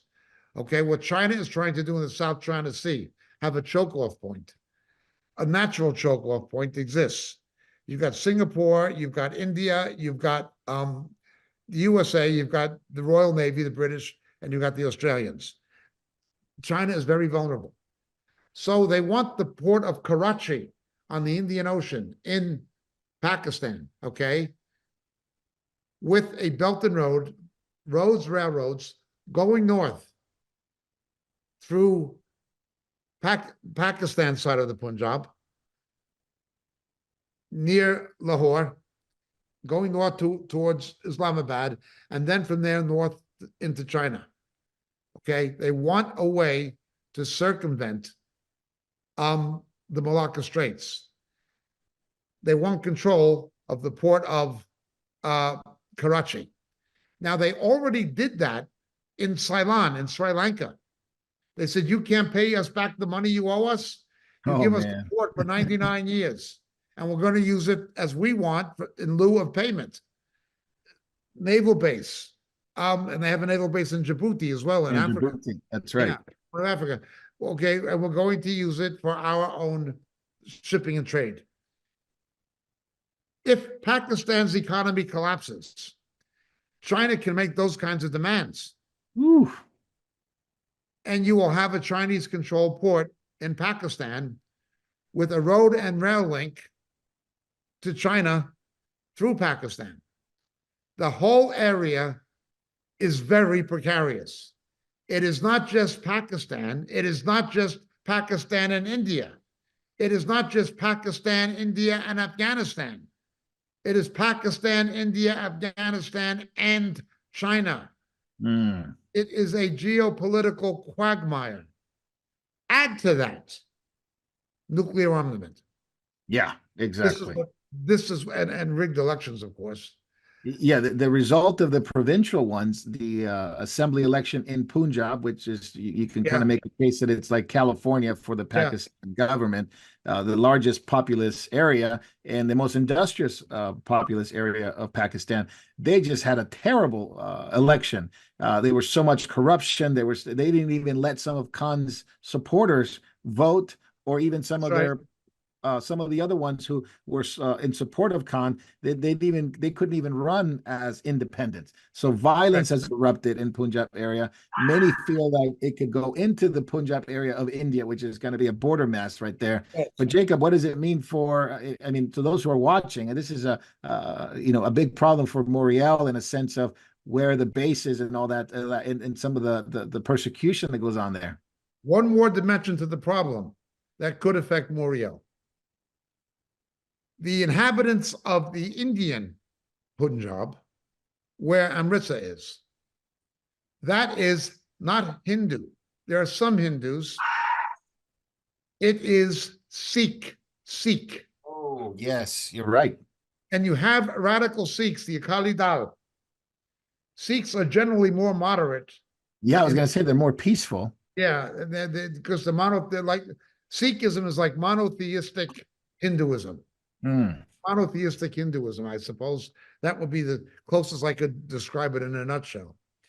And they don't generally have a problem with Christians in England or America or Canada. They do have problems with Christians in India because a number of Sikhs have become Christians. But amen, there is a centuries-old hatred between Pakistani Muslims and Sikhs. The Sikhs, as part of their religion, have to carry a dagger, like the Scottish call it a skidoo, a knife that they wear under the kilt on their ankle. Well, the Sikhs have something like that. They've got to carry this knife as part of their religion because of you have to be ready to fight the Muslim day or night. Incredible. Now, something else on the other side, there have already been exchanges of fire between, it's not on the map, but it'll be, if it was, it will be in the lower left corner of the map, the border between Iran and Pakistan, you've already had exchanges of fire, military fire, between Pakistan and Iran, both Muslim. Why? If you see Baluchistan on the map, those are not Persians. Those are not ethnic Iranians. They're Iranian nationality, but they're ethnically different people. The Sunni-Shia conflict is not just on the west side between Saudi Arabia and the Emirates and Iran. The Sunni-Shia conflict is also on the east side between the Sunnis of Pakistan and the Shias of Iran. It happened on both sides. People in the West, Europe, America, they may be aware of the Sunni Shia conflict in the Persian Gulf between Iran with the Saudis, and the Emirates, whatever. But then in Iraq, there's the conflict. In Iraq and Iran, yeah. Right. But they're not as aware of the fact that there is the same kind of conflict between Sunni and Shia Muslims on the east. You put the whole thing together, you couldn't concoct a bigger mess. Oh, it is a powder keg that of course, Jake, I know you don't want to talk too much about it, but you've been targeted and persecution and things like that. So we have to have a lot of prayer for you, a lot of prayer for believers there. It is no joke. I went out for a chicken korma, and I saw a couple of wanted posters on the wall with pictures of me and Mark Jackson. And I know you make light of it and stuff, but we definitely need to pray for you and for Mark and for the believers there. Hey, the cops are looking for us. We got out of there. But I mean, our people are there. You know what I mean? Yeah. That Cops took our people in. So we need prayer for India. Yes. Yeah, and this is something you don't take lightly at all. This is something you've been in prayer for, and you've been thinking through, and it's now with this event going on in Pakistan, in the Punjab area, and how it's spill over into the Indian side easily. And you have an election in India coming up in April. Yeah, with in India. I don't know if Modi's going to be BJP. Modi's trying to keep power. The BJP is trying to keep power. And that's going to influence what's going on in Punjab. Influences, of course, that and the area. BJP are not friends of Christians either. Not at all. Not at all. So it is a powder keg. And Jacob, you described it well. These are the things, the birth pangs of the last days, and more of that is coming. You're going to do a study on Revelation 6, but also you have the birth pangs, you have the persecution, you have war looming. This is stuff to make you crazy and worried, but. I've been all over the place, and I don't think I've seen a more serious powder keg than I have in the Punjab. Yeah. And so, and a lot of Christians may not be aware of it. So you're aware of it here. Let's pray for them. Let's pray for the believers there. Let's pray for the work of Moriel within that area. And, it can make you crazy, Jacob. But as we finish the episode here, we move on to backstage. How does a Christian approach this in their own life without going insane? We'll be hearing of wars and rumors of wars, but the end is not yet. And then they will persecute you. Jesus told us these things. Everything's right on schedule. Yeah, it's easy, and being in California, you got good weather, although it's been rainy, but it's been sunny too. And you can think that the world is not like that because the weather are good, avocado's good, and you got In-N-Out Burger, and you think the world is fine, and you think, well, it gets bad, the Lord's going to get us out of here. But you can't imagine what the believers in the rest of the world go through. Yeah, but just look at it. When the corrupt Justice Department and the corrupt Treasury Department take a law and a government mechanism designed to stop money laundering of people who traffic in illegal drugs, and are using it to build a database about their political enemies that includes Christians who get on the index, the watch list, because they bought a Bible. Yeah. United States. Yeah. In the same way. Yeah. I had a friend who's not from the States, but he lives here. He says, the believer never thought the United States would ever do this. And he had to change his mind about some eschatology that he was faulty thinking, but he realized that a lot of things that people have told him are not true. Just look at how many hotels will no longer have a Gideon's Bible. Yeah. Yeah. That makes a statement. The banning of the Bible, and they're gonna basically target those who bought it and those who use it. So, folks, we're just telling you, get a Bible, memorize it, put it in your heart, because that's the best place to put it. Yep. Best place to put it. All right. Well, we're coming down to the end of catching up. We're going to be switching over to backstage. We're going to be taking. We got some questions. So we got questions for Jacob. We're backloaded on those questions. We're going to try to make a dent into them, but we so much appreciate you sending those questions because they're so important to us to hear from you. That means you're watching, you're praying, your intent is to be alert.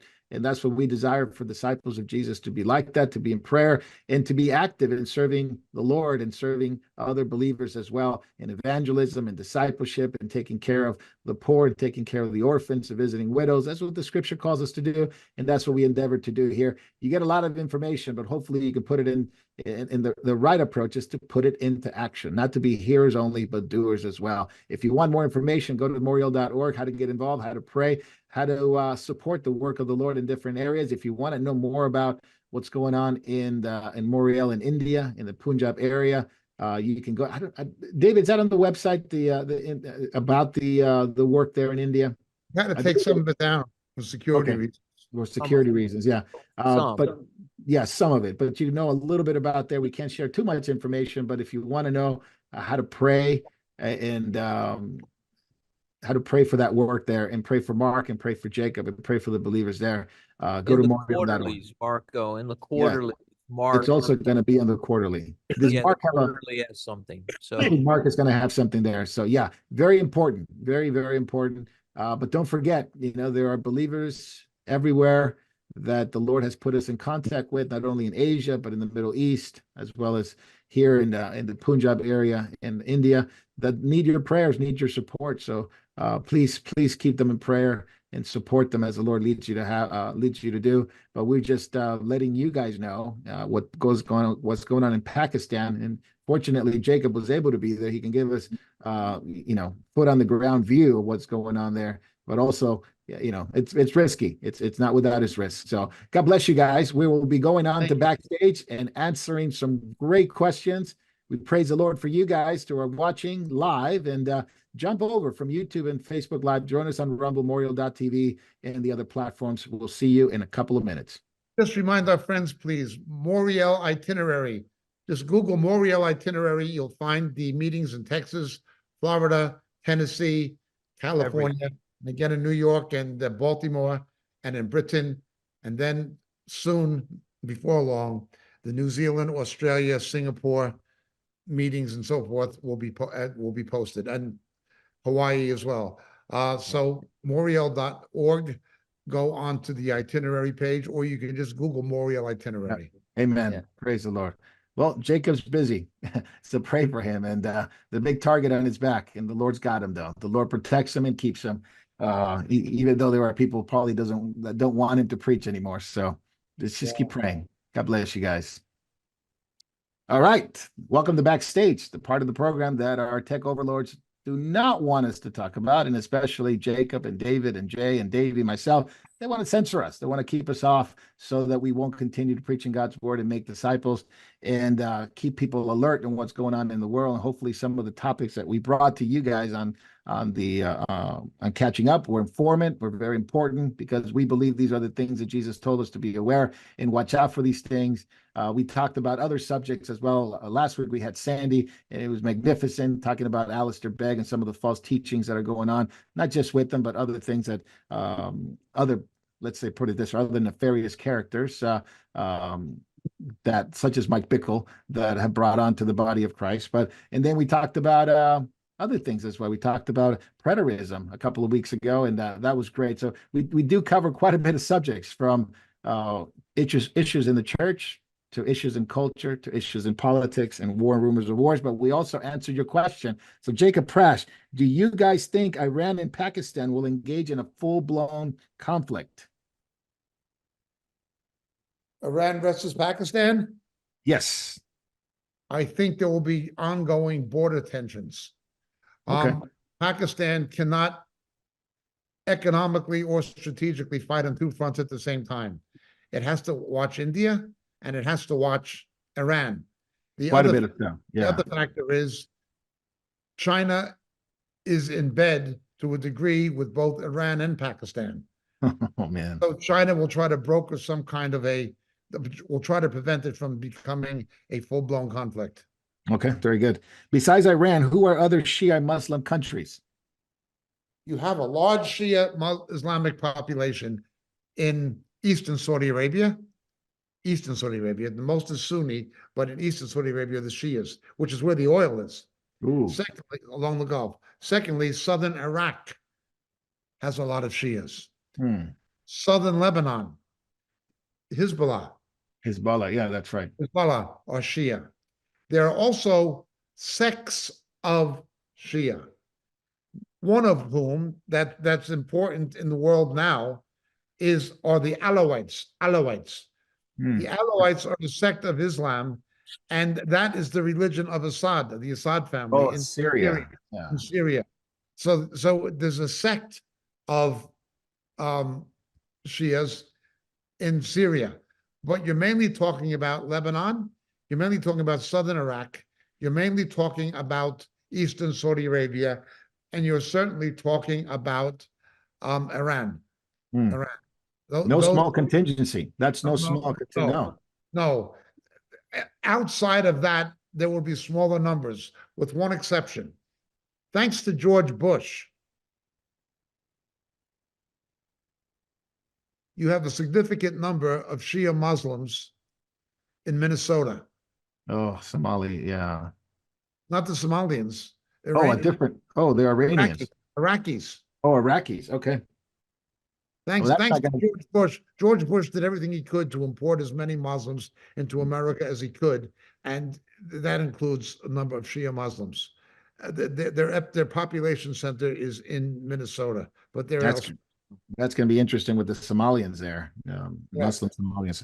Jacob, do you believe that China would release disease X on the world, and how would that fit into last days prophecy? Is it possible, since we know that they had mRNA shots already developed, do you believe this time they will need the vax? Concerning China itself, desperate people do desperate things. The Chinese Party and Japan will do anything that they see is within their interest to retain power and to advance the interests of China outside of China. The answer is they would have no qualms about doing it.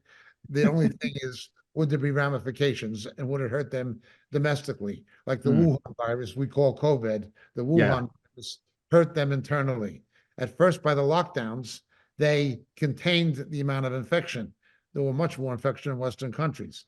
Once they were forced economically to ease the lockdowns, you couldn't cremate the corpses fast enough. It was out of control. So if they have an incentive not to do it, it would be for fear it would hurt their own already damaged economy. That's the thing that would stop it. What really also has to be taken into account is Fauci knew about the Wuhan virus. He was involved. Okay. Yeah. He lied. He misled. You can't trust the World Health Organization. You can no longer trust the National Institute of Health. You cannot trust the Center for Disease Control in Atlanta. These things have all been turned into political organs, all of them. And you've got that sick freak that Richard Levine calls himself racial, who Biden promoted to a 4-star admiral. Yeah. The transgender, that's the deputy secretary of health. I mean, the Surgeon General is another one. Yeah. He wants Fauci's job. He wants Fauci's job.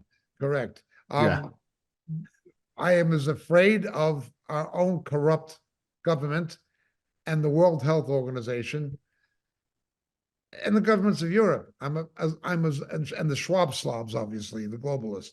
I'm as afraid of those people as I am of China.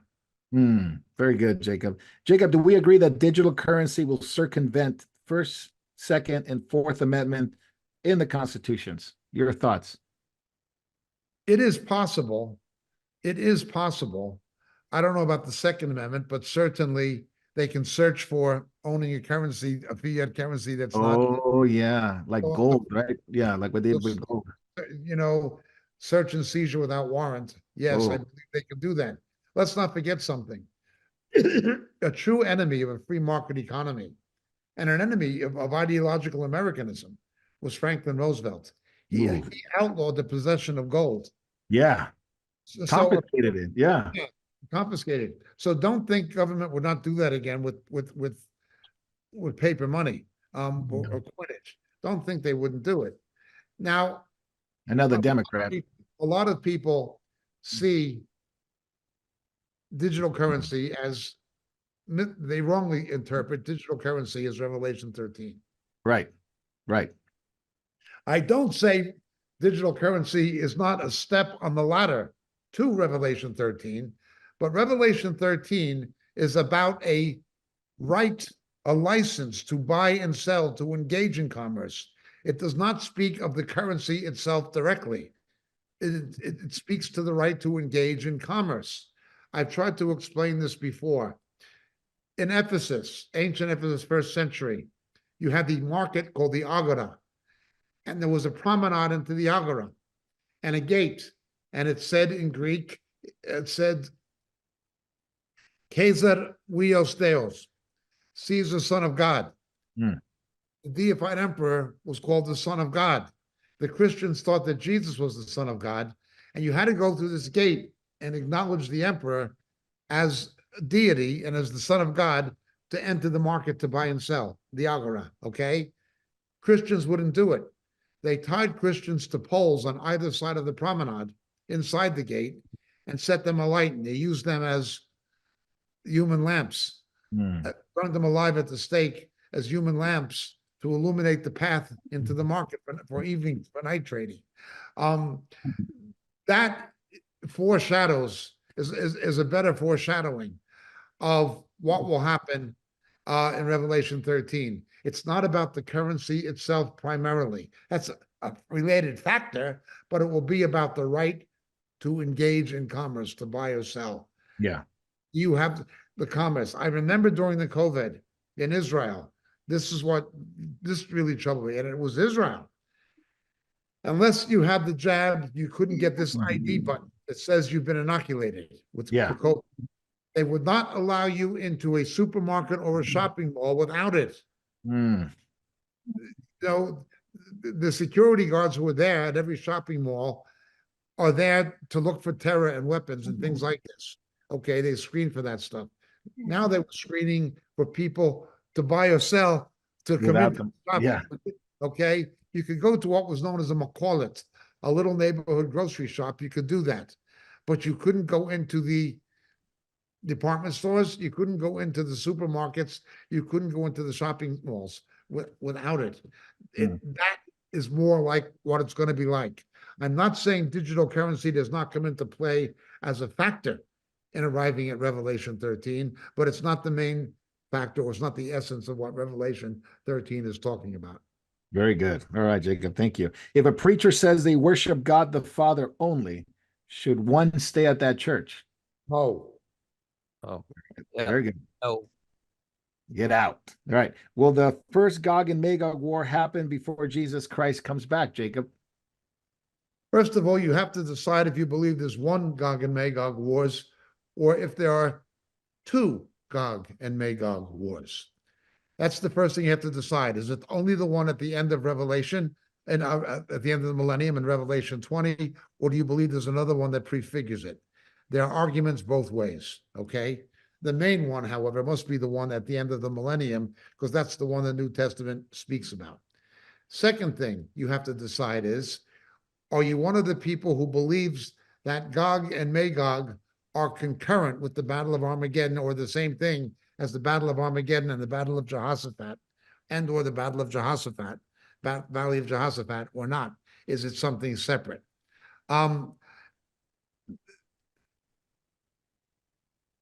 It's a complicated situation. I have tapes addressing it, but I couldn't give you a nut. Yeah. I can tell you what I think, but to explain why I think that way, I'd have to refer you to the teachings we've done on it. Yeah, Okay, let's refer them to the teaching on it. If we can pull those up, Davey, at some point, and maybe send in the link to that person, that would be great. Yeah, on the Do you main. know what those are, Jacob? Can you name a couple of them? one was on Gog and Magog. Yeah, I think it's called Gog and Magog. Yeah. Okay. Yeah. Any others? You know? It's mentioned on a couple of other ones. Yes. Okay. Will it make a difference at this point who is elected? If there is one or if there's one as before, Trump wasn't allowed to do too much. Trump is the closest thing to a non-establishment president we've ever had. All the other ones are corrupt and owned by the establishment. What they do is going to be limited by the establishment. The establishment includes the international banking establishment. That's right. Okay, so one of the reasons the establishment hates Trump so much is he was not a member of the establishment. That's why they hate him so much. He's not part of the swamp. He's not part of the establishment. That's right. They want to ruin him financially. They want to ruin him by legal means. They want to ruin him by any means possible. They'll ignore the fact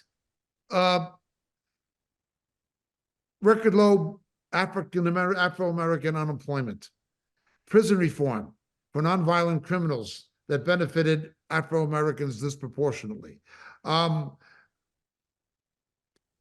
increase in the average family income of Black Americans of $1,000 in his first 11 months of office, after it declined by $900 a year. Sorry, not a month, a year. $900 a year. It declined under Barack Obama. After 2 terms of Obama, it went down by 900.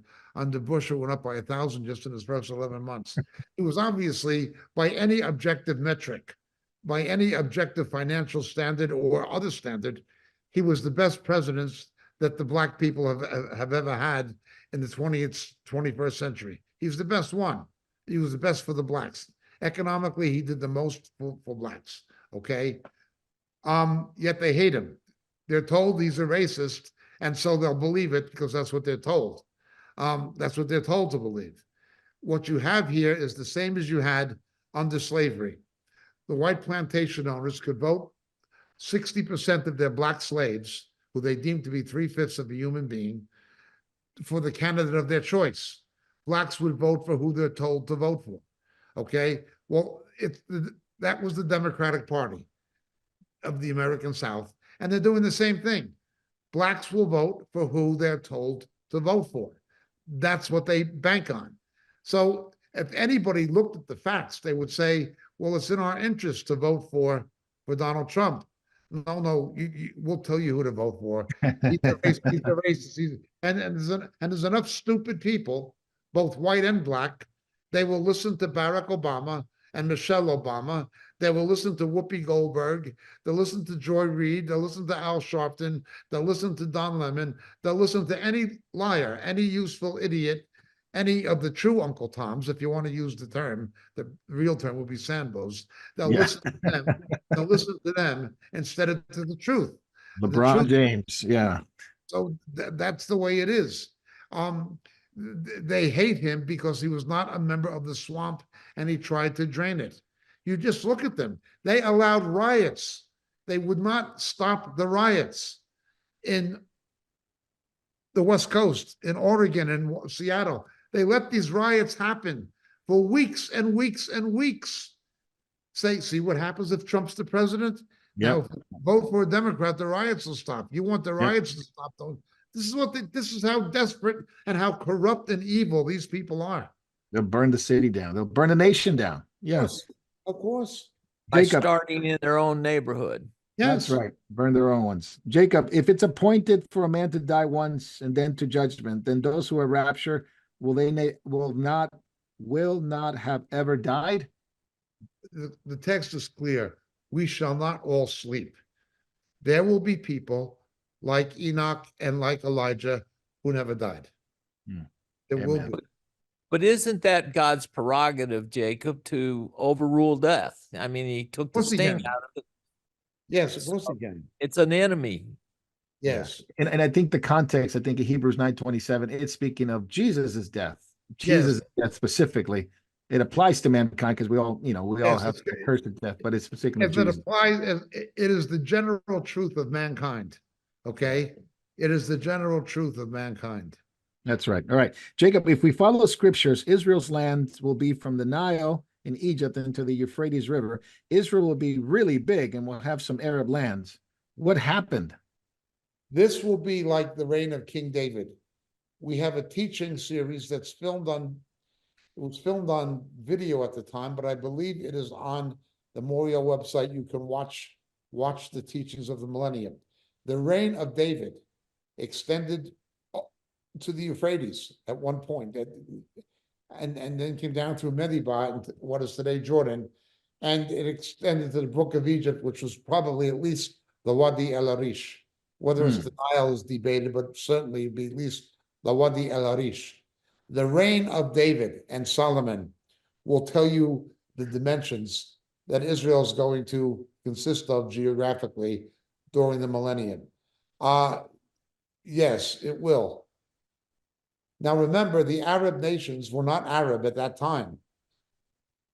The Arabs came from Arabia. Yeah, that's right. Yeah, they were. Yeah, Well, you had Jordan yeah, and Iraq and these places, they were not, and Lebanon and Syria, they were not Arab countries then. That's right. That's right. Jacob, have you seen Freedom to Fascism by the late director Aaron Russo? I've heard of it, but I've not seen it. Okay. Is China likely to be the 200 million army from the East? Book of Revelation seems to be so near now. Some people say that, but others make the argument it could be the huge Islamic populations of Central Asia. That's very true. Cannot outrule that. Any possibility the 10 kings are the same 10 in Psalms 83? Many people, like Bill Salas, believe they relate. I believe he believes that. Is there a possibility of it? I think they relate, yes. But to say it's them, there's too much argumentation they could be European. Those kings in that psalm, none of them are European. And obviously you got the Antichrist and false prophet. It comes from the sea, okay, from the nations of the Mediterranean. Okay, so that is the problem with it. Okay. Very good.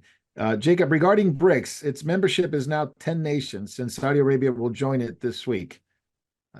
I don't know if that's true, but I'll take the word for it. I'm not sure, but maybe. Is this a possible contender for Daniel in the 10 kings or kingdoms being set up as the toes? Now that Saudi Arabia joins the BRICS, it is now 10 members, and we're looking for the possibility of Daniel regarding the 10 kings or kingdoms, question mark. I do not question that there could be a prophetic significance to BRICS. I don't question that. Saudi Arabia is in it and so forth, and Iran. But what I do question is this. The toes are of the feet. The feet are of the legs. The legs are absolutely the eastern and western halves of the Roman Empire, which became the Holy Roman Empire and the Byzantine Empire. The legs of the Roman Empire, and the feet come back, and the toes are on the feet of the iron and the clay. So therefore, I do not think so, because there's no European country in BRICS. Very good. Jacob, you ever come to Missouri? I've been to Missouri, but I don't think I've ever spoken there. Somebody wants you there. Think about Jacob coming to Missouri, I've question been mark. to Excelsior Springs, Missouri, because Larry Thomas lived there. Oh, yeah. I went to his Big funeral. Larry. Yeah. I'd flown through the airport in St. Louis when TWA still existed. It was Oh, wow. and I used to fly TWA a lot. So All right. I know the airport, but I've never been down to the Blueberry Cafe, the place that Chuck Berry owned, or I've never. Or Branson, right? Branson. I don't care I was about say that. live from Branson, Jacob Brash. Oh yeah, I have been to Springfield, Missouri. And Oh, okay.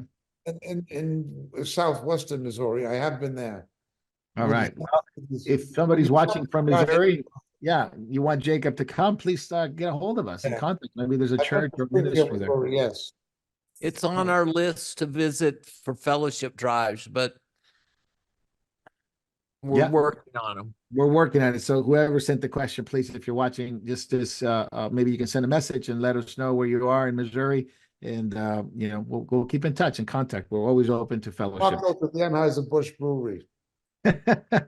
According to Nelson Walters, in Isaiah 63:1-6, Jesus Christ will have a pre-rapture appearance and destroy many nations alone, thus having a blood-stained garment. Jacob, what's your take on it? Isaiah 63. Yeah. I'm not sure who Nelson Walter is, but it may be. Yeah, I don't know who that is. Yeah, but I guess that's the question. He's a teacher on YouTube. Oh, he's on YouTube. Okay, he's on YouTube. Okay. He says that Jesus will have a pre-rapture appearance to destroy some nations, and then he would have a blood-stained garment.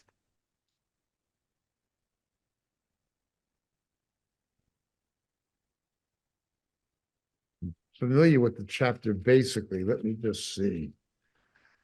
This is about God's revenge on nations. Yes. Who's this that comes from Edom and Basra?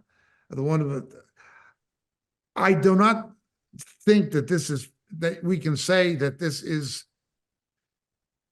pre-rapture. Because you see where it says Basra? Now, this is the same passage that talks about send the tribute lamb. Basra is the area of Petra, okay? Petra is where Mount Seir is. Christ's feet will stand on the Mount of Olives. That's where his terrestrial return will be, terrestrially on the Mount of Olives. But he comes in the air the first time for the rapture, okay? There will be a flight of Jews fleeing the Antichrist into the area of Basra. Now, that is not Basra in Iraq. This is a different Basra. It is in Jordan. It is in Jordan today, near a place called Faran.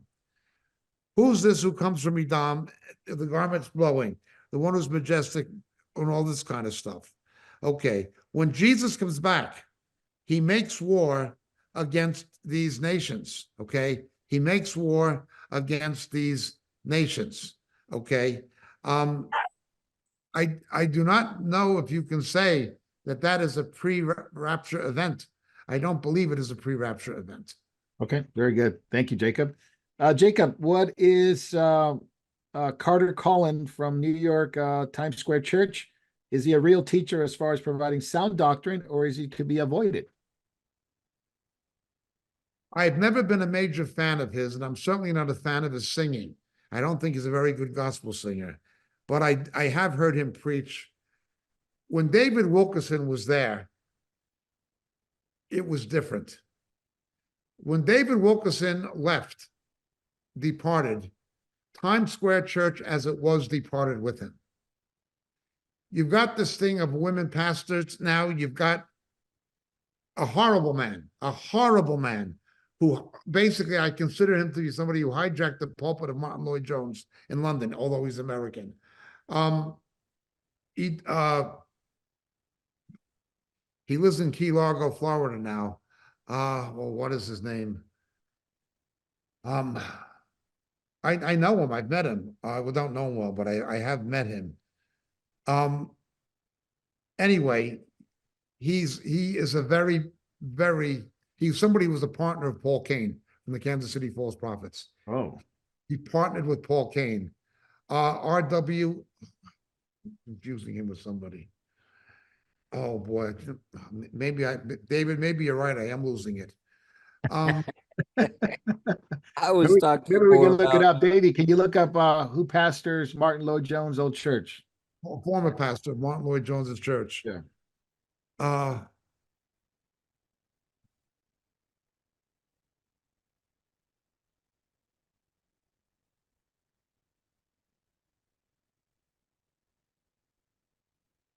Well, while we're looking that up, can he answer another one there, Marco? Yeah, I didn't want to. Back to it. You want to hold it out onto that one, Jacob? Okay, let them look it up and I'll get back to you. All right. Do you know of any reputable Bible teachers who can expound from the original Greek or Hebrew who have content online? Yeah, We there do. are. There are. But they don't tend to do it verse by verse from the original languages. They may do it sometimes, but there are expositors who do read Greek and Hebrew and who do take the original languages into account. For sure there are. For sure there are. There's a number of them. But if you mean translating each word or each verse from the Greek or Hebrew, that is not something that's popularly done. Yeah. It says to extensively expound from the Greek and Hebrew. No, Is because it actually worth it, Jacob, to do that? well, we've done it. We've done it certain times. Yeah, on Psalm 23, stuff like I that. did But Psalm 23. I did it from a passage in Timothy where I translated every word and with the grammar. But it takes so long to do it. You know what I'm saying? Yeah, it is. It is. but there's so much of it's already translated and everything, and there's very few things that would Yeah. Well, really is it RT? Is it RT Kendall, Jacob? RT Kendall, that was it. Yeah. Horrible man. Horrible man. That's who's in Times Square Church now, among others. Oh, really? That place has gone down the sewer since David Wilkerson went to be with the Lord. That place has gone down the sewer. Yeah. When David Wilkerson departed, Times Square Church departed with him. And Conlon Carter bears much, if not the lion's share of the responsibility. Jacob, can you recite the Aaronic benediction in Hebrew? Yes. Did it yesterday, actually, Marco. All right, praise God. We prayed for our friends. Yeah. Amen. They want me to do it. They want me to do it. Let's do it. Let's close it out with that after this question. What are the chances for the red heifer sacrifice here in 2024? I can't put a time on it. There are red heifers now, and they would have to be sacrificed for any kind of reconstruction and rededication of the rebuilt temple. But to say it's going to happen in this year, that's just hyper speculative. I couldn't go there. All right, Jacob, Lurie's Children's Hospital in Chicago, Pennsylvania courthouse, and public transit were all compromised by cyber attacks this week. China, or is it nothing to watch? The most dangerous cyber attacks tend to come from China. Russia has done it. Russia has done it. But with Russia, there's some kind of political or strategic motive. China will do it for a variety of reasons, including economic motivation. So the answer is, when I see a cyber attack, I'm looking, the first suspect will be China. Russia, it depends. North Korea. Russia will be the second. North Korea can do on a much lower level. They would not have the expertise that China and Russia have to do it. Absolutely not. One of the dangers is, and one of the things I'm against is, again, the American government is stupidly and continues to allow Chinese postgraduate students to go to Berkeley, to go to Caltech, to go to MIT. Many of these people already have postgraduate degrees from China. They're not coming to learn anything except how to steal American technology. Yeah, very good, very good. All right. Yeah, they just had that guy that stole the information that showed how to. It was so big, it had to deal with the nuclear spotting. I forgot. I'm so sorry. Just took the patents and everything with them. Oh goodness! Bernardino was a disaster. I think she was a lesbian, but she was a disaster as a attorney general for what she let the Chinese get away with. Yeah, under Clinton. That's right, under Clinton. Well, but I am against allowing Chinese students to come to the United States for postgraduate education. They should not be allowed to go to Wharton or business school. They should not be allowed to go to any of the high-tech institutions. They should not be allowed to come for postgraduate studies to the United States. We gave all college education to the Iranian students, and they're getting ready to make a bomb. Yeah. So that's all the questions we have. We'll take a few of them for next time. And we'll finish up the part of the backstage and questions with Jacob doing the Aaronic benediction in Hebrew. Somebody asked for that. So Jacob, you have the final word and you have the Aaronic benediction. Okay, well, thank you so much for joining us. World events are unfolding very quickly. Prayer has never been more important. And getting oil in our lamps has never been more important. It is getting darker and the oil is getting harder to come by. That is my exhortation. But of course we know, as always, lift up your head, your redemption draws near. Amen. The Lord bless you and keep you. The Lord make his face to shine upon you and be gracious to you. The Lord lift up his countenance upon you and grant you peace. So you shall bless the sons of Israel, and then I will bless them. Yivarechecha Adonai v'yishmerecha, Ye'er Adonai panav elecha v'yechunecha, Yisa Adonai panav elecha v'yaseh lecha shalom. B'shem Yeshua HaMashiach, in the name of the Lord Jesus the Messiah, shalom. Amen. Thank you, Jacob. Thank you so much. And you did it in Texas, so you're doing it here to all those who are watching worldwide. So thank you so much. God bless you, dear brother. And may you have a wonderful, wonderful meetings this weekend, and with Jay and David and Mia and all the believers that are there. And those who are watching, those who stayed up with us, good evening, good morning to Australia, to New Zealand. As you guys close out in the UK and the rest of Europe, we bless you, and we send blessings in the name of the Lord. And keep preaching Jesus. He's coming soon. We'll see you soon. God bless you guys. Right. Hello, and thank you for watching Moriel TV. There are so many things that are happening at Moriel Ministries worldwide, from the Philippines to Japan, to India to Africa, and back to Europe and the United States. So many of our brothers and sisters are spreading the good news of Jesus Christ to this lost world. We are so thankful for your prayers. God has been faithful and has blessed us in so many ways. If you'd like to partner with our efforts abroad and at home, please take a moment to click the link in the description and help us as the Lord leads you. Thank you very much, and God bless.